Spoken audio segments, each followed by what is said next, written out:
کتا انسان سے محبت کیوں کرتا ہے، اور یہ رات کو کیوں جاگتا ہے، اور یہ انسان پر کیوں بھونکتا ہے؟ کتا دنیا کی ایک ایسی مخلوق ہے جو کہ شیطان کو بھی دیکھ سکتی ہے۔ ویڈیو کو آخر تک ضرور دیکھیں۔ آگے بڑھنے سے پہلے آپ سے گزارش ہے کہ ہمارے چینل کو سبسکرائب کر دیں اور برابر میں لگی گھنٹی کے بٹن کو بھی دبا دیں۔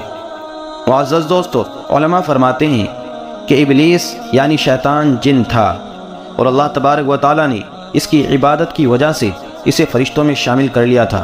اس کی ریاضت اور اس کی مشقت کا سلسلہ جاری رہا۔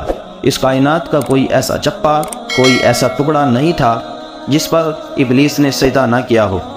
یہ ان سجدوں اور ان ریاضتوں اور ان عبادتوں کا نتیجہ تھا کہ اللہ تبارک و تعالیٰ نے ابلیس کو فرشتوں کا سردار بنا دیا تھا، لیکن پھر شیطان غرور اور تکبر کا شکار ہو گیا اور اس نے مٹی کے پتلے یعنی آدم علیہ السلام کو سجدہ کرنے سے انکار کر دیا، اور یہاں سے برائی اور بھلائی کا سلسلہ جاری ہوا۔ علماء فرماتے ہیں کہ جب اللہ تبارک و تعالیٰ نے شیطان کو حضرت آدم علیہ السلام کو سجدہ کرنے کا حکم دیا تو اس نے حضرت آدم علیہ السلام پر حقارت کی وجہ سے تھوک دیا۔ شیطان کا تھوک حضرت آدم علیہ السلام کے پیٹ پر گرا تھا۔ اللہ تبارک و تعالیٰ نے حضرت جبرائیل علیہ السلام کو تھوک والی مٹی نکالنے کا حکم دیا۔ حضرت جبرائیل علیہ السلام نے یہ مٹی نکالی تو حضرت آدم علیہ السلام کے پیٹ پر ایک چھوٹا سا سوراخ بن گیا تھا۔ یہ سوراخ ناف کی شکل میں آج بھی ہمارے پیٹ پر موجود ہے۔ اللہ تبارک و تعالیٰ نے ناف کی مٹی سے کتا بنایا تھا۔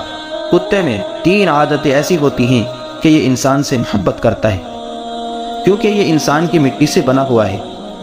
یہ رات کو جاگتا ہے کیونکہ اسے حضرت جبرائیل علیہ السلام کے ہاتھ لگے تھے، اور یہ انسان پر بھونکتا ہے کیونکہ اس میں شیطان کا تھوک شامل ہے۔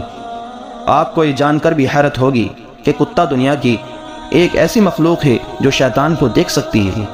شاید یہی وجہ ہے کہ رات کے اندھیرے میں جب شیطانوں کے قافلے آسمانوں سے اترتے ہیں تو کتے اوپر دیکھ کر ایک خوفناک آواز نکالتے ہیں۔